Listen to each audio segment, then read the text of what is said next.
Well, good morning, Paul. Thanks for taking part in our 6 simple questions.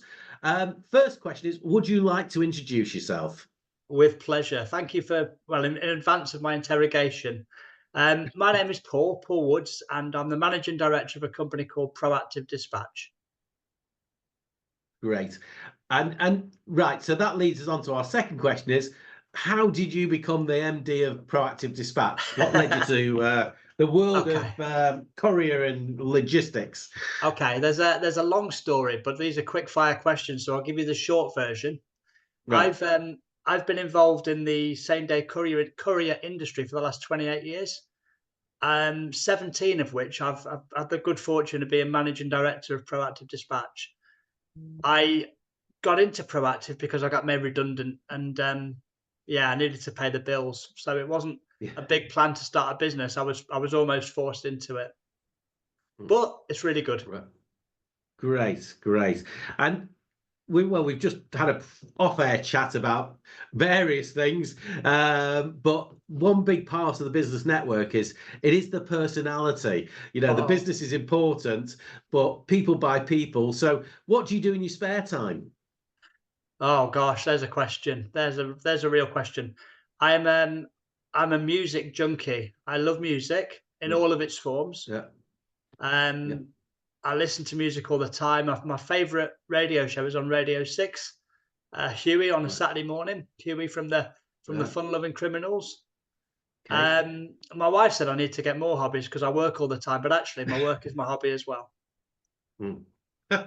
Right. So it's music is the main thing then. That I'd say work is the main thing, followed by music. I'm right. a bit of a sado. I love what I do for a living. Right, fair enough. Well, that's the main thing. It was quoted to me just yesterday that if you enjoy what you do as a work, you won't really work at all. If you enjoy it so much, that's the good thing. Yeah, Like we enjoy running the business network. You have your challenges and everything, but as long as you make it as much fun as possible, that's the key thing. absolutely. And right, and I know you're prepared with a podcast because you've just checked the name. Come on, recommend a podcast to us. My favorite podcast is called Modern Wisdom by a chap called Chris Williamson. Chris Right. Williamson is from the northeast of England, but he spends a lot of time in America now, and he has some really interesting guests and insightful conversations. Really worth a listen. Yeah. Great, right, brilliant, and that's the key of this thing is to open our minds up to other things, podcasts and stuff. What about books? Do you read much?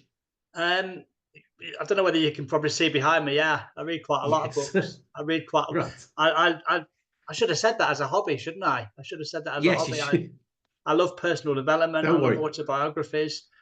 The the book that I read regularly, and pick up and put down and read again is a book called the. It's not a very nice title. It's called The Road Less Stupid Right. by an author called Keith Cunningham, and he's a bit of a brash American that just talks a lot of sense. And when you think you're doing well, he knocks you back down to earth. It's quite a good read. Yeah. Can I say another one? Of course you can. Yes. Can I Yeah. say another one? My One of my other favorite business authors is a guy called Jim Collins, and a Right. lot of people know Jim Collins for a book that he wrote called Good to Great. But the book I prefer is a book called How the Mighty Fall, which is it focuses on companies like, I don't know, people like BlackBerry that in essence had lots of opportunity but Yes. ended up in oblivion, and people like Blockbuster, for example. And it Yeah. and again, it just teaches you not to be complacent and get carried away. So That's right. it's a sobering read. Yeah, I bet. And a lot of these books are fairly basic common sense, aren't they? That Yeah, you think, oh, yeah. of course we should know that. We should follow that, but you don't. You get caught up in the moment and you miss those things. So it's good to reminisce. Now, final question is: have you any words of wisdom for us listening to this? Yeah, gosh, the one that I refer back to. And bless you, you gave me the questions in advance. So Yeah, I've had some fortune there. Something I always think about is that when you're having a bad time, you can be mm, comfortable in the fact that it's only temporary. It'll come to an yeah, end. yeah, The yin and yang with that, the bad news around that is when you're having a good time, Sadly, there's some bad stuff coming. Yeah. So yeah. If you're having a challenging time, it's coming to an end at some point. Yeah. That's what I tend to lean back on. That's fantastic. That is really, really good one. And the interesting thing with these questions is, we very rarely had the same words of wisdom. That's the interesting thing, that's a brand new one. So Okay. look, Paul, thank you for taking part. And as I mentioned, you'll be up on our YouTube channel very shortly. Scary thank you stuff. so much. Thank you. Take care. Cheers. Bye. Okay, bye.